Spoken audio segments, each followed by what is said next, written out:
I remember one Valentine's Day when I really blew it. I mean, as I have done so often over the years, I learned an important lesson the hard way.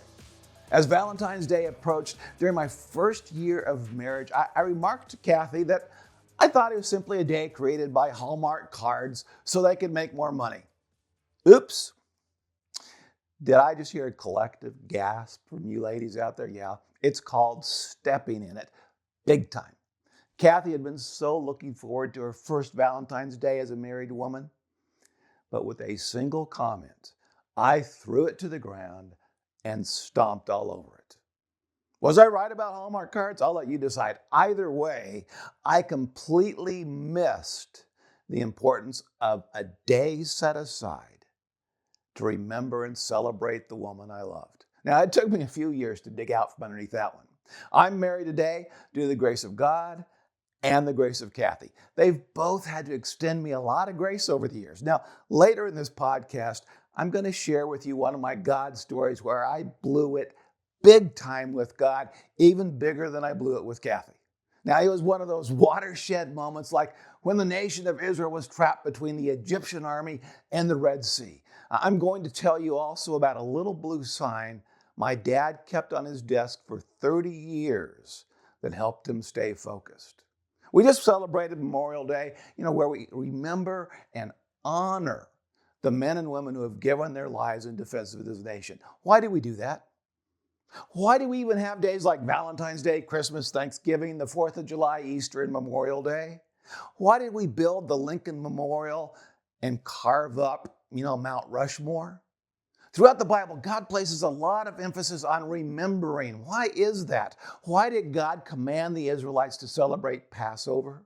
Why did God tell the Jews to remember the Sabbath and keep it holy? Why did Jesus say, "Do this in remembrance of me"? Why?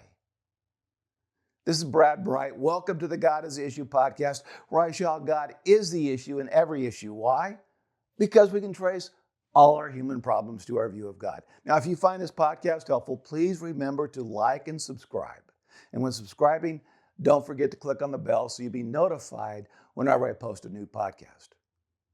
The older I get, the less I see time through the grid of birthdays on a calendar, and the more I see time through the grid of significant events, like the day I called my dad to tell him I was going to drop out of college, and he didn't get upset. Or the day I introduced Ronald Reagan to a crowd of 2,000 cheering students. Or the words of President Reagan on the day that the Space Shuttle Challenger blew up.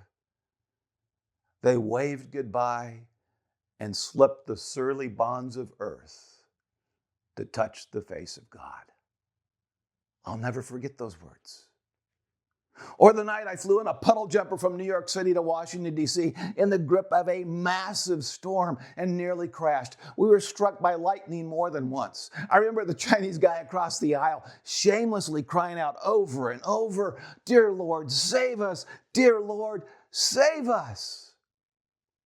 With each blinding flash and downward plunge, his emotions rose in response.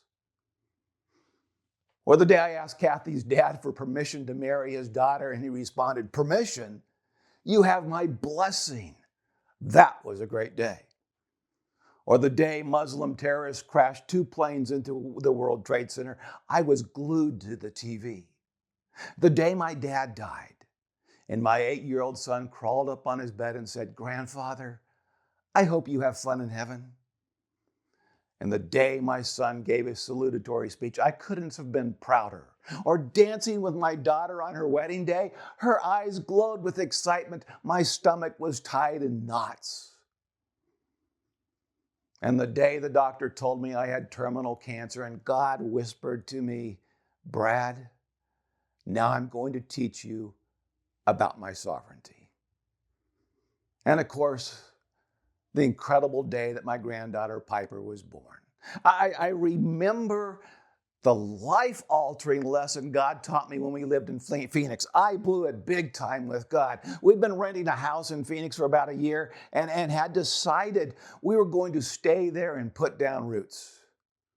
The house we were renting went on the market. We offered full price. It was the perfect house for our family. The owners rejected our offer. That left us with less than 3 weeks to find a new home and move. For the next 3 days, we scoured everything and couldn't even find one house in our budget that would work for our family. I was ticked. With each hour that slid by, I grew angrier and angrier until I was throwing an all-out temper tantrum with God. If you think I'm overstating the case, my wife will testify that it was a temper tantrum that would make any 3-year-old proud. It was kind of like Jonah thinking he could thwart God's will by running away. But toward the end of the 3rd day, the phone rang. My dad was dying of pulmonary fibrosis, and we needed to move to Orlando. I was so grateful the owners had not accepted our offer, and I was so ashamed of my lack of trust in God's faithfulness. Folks, I don't need a day of remembrance to remember that one. Every time I'm tempted to not trust God when things don't go my way, His Spirit often whispers in my ear, "Brad, remember Phoenix? That's all it takes." I made a complete donkey out of myself for 3 days with both God and my wife watching. Fortunately, my children weren't old enough to remember anymore. I measured time not by the birthdays I've celebrated, but by the memories I've gathered. Time doesn't really exist on the calendar, but time is made tangible by the memories I've collected. So why do we celebrate Thanksgiving, Christmas, Easter, and Memorial Day?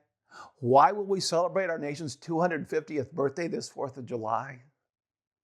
To remind ourselves of the important events that have shaped who we are. You see, what we remember shapes who we are and who we will become.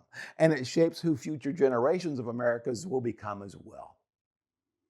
If you want to fundamentally change a culture, change the things they celebrate and remember. That's why dictators try to capture a nation's educational system so they can rewrite the historical narrative.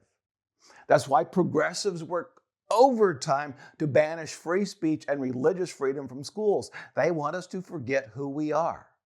As Americans, we need to remember both the good things and the bad. The good things so that we can strive to build on them, and the bad things so that we don't repeat them. My senior quote in my high school yearbook was, "He who forgets the past is condemned to repeat it." George Santayana penned those words, but Isaiah could have written those words. That's exactly what happened in ancient Israel. They forgot. They didn't remember.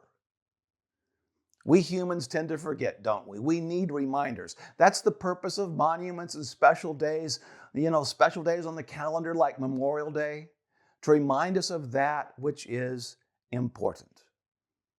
My dad kept a little blue placard on his desk for years that read, "I'm not a grasshopper." I still have that little blue sign perched on my bookshelf. It was a reference to what the Israelite spies said after they had spied out the land that God had promised to give them. They came back and ranted and raved about the giants living in the land. They cried out, "We were grasshoppers in our own sight."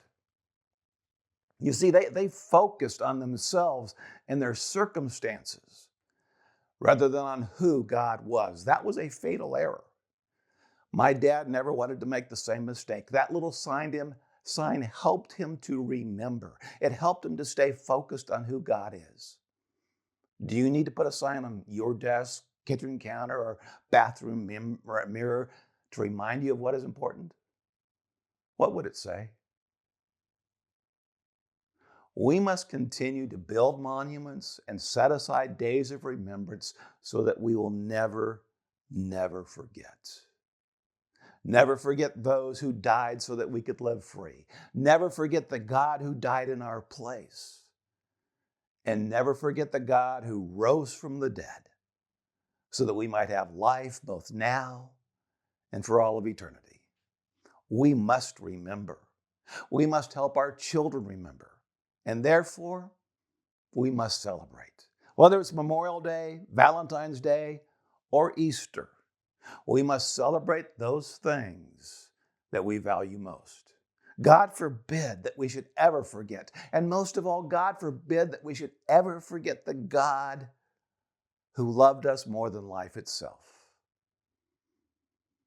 God is the issue in every issue, and we need to remember that, and we need to celebrate that.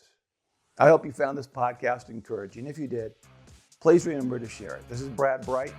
Thanks for joining me today. God bless.